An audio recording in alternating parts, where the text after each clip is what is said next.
का चक्रव्यूह में फंसना एक अद्भुत उदाहरण है वीरता का। यह हमें सिखाता है कि कैसे एक व्यक्ति अपने कर्तव्यों को निभाने में हर कठिनाई का सामना करते हुए आगे बढ़ता है। उसकी हिम्मत हमें प्रेरित करती है कि हम किसी भी चुनौती को स्वीकार करें। धर्म के नाम पर युद्ध की आवश्यकता हमें सोचने पर मजबूर करती है।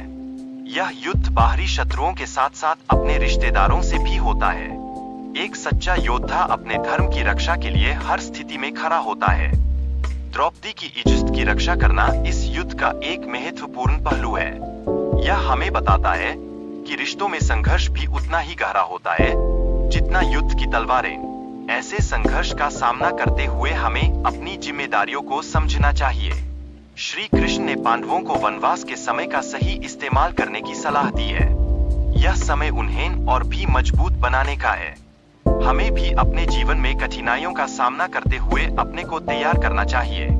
दुर्योधन और उसके जासूस पांडवों को खोज रहे हैं, जबकि पांडव विराट नगर के राजा के महल में अपनी पहचान छुपा रहे हैं। यह हमें सिखाता है कि हर हाल में अपनी पहचान बनाए रखनी चाहिए। पांडवों के वनवास के दौरान उनकी स्थिति कठिन होती जा रही है, लेकिन धैर्य और साहस बनाए रखने की आवश्यकता है। हमें भी मुश्किल समय में अपने आत्मविश्वास को नहीं खोना चाहिए। कौरवों का युद्ध में आने का असली उद्देश्य अर्जुन को समझना चाहिए।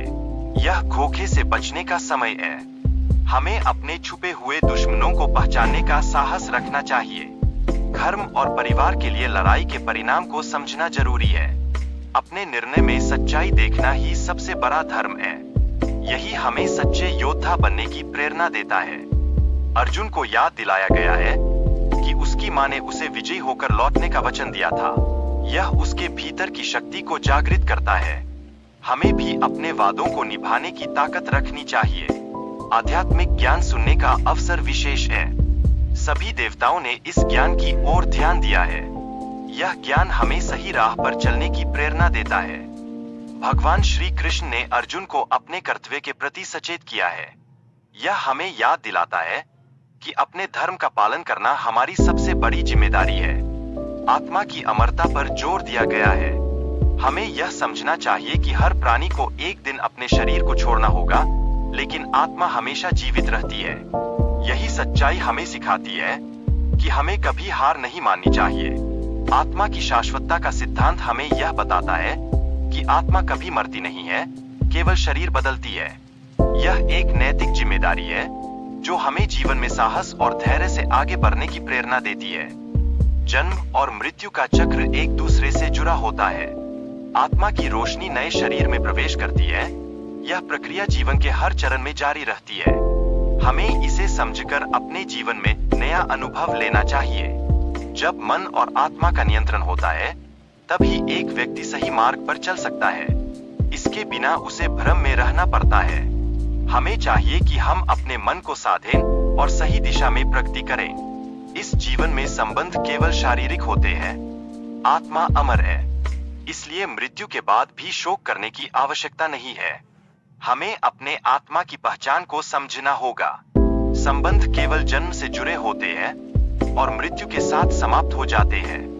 इस ज्ञान से व्यक्ति को इन संबंधों की माया से बाहर निकलना चाहिए और अपने आत्मा की पहचान पर ध्यान केंद्रित करना चाहिए। योग के द्वारा खुद को पाप से बचाने का प्रयास करना हमारी जिम्मेदारी है। यह केवल व्यक्तिगत कल्याण के लिए नहीं, बल्कि समाज के लिए भी महत्वपूर्ण है। हमें इस पर ध्यान देना चाहिए। कर्म योग में बिना किसी स्वार्थ के कार्य करना सीखना चाहिए। यह हमें मानसिक शांति और संतोष प्रदान करता है, जो हमारे जीवन को ऊर्जावान बनाता है। सच्चे ज्ञान और योग के माध्यम से आत्मा की शुद्धि होती है। यह हमें भौतिक लाभ से परे जाकर आध्यात्मिक विकास में मदद करता है। यह हमें मजबूत बनाता है। धर्म की हानि और अधर्म की वृद्धि के समय मैं प्रकट होता हूँ। यह मानवता के लिए एक महत्वपूर्ण संदेश है कि धर्म को बनाए रखना आवश्यक है।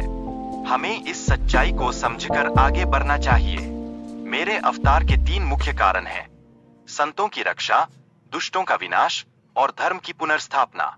ये कारण मानवता की दिशा को सही करने में सहायक होते हैं, जिससे हमें प्रेरणा मिलती है। ज्ञानी लोग मेरे दिव्य स्वरूप को पहचानते हैं और योग के माध्यम से सत्य की प्राप्ति करते हैं।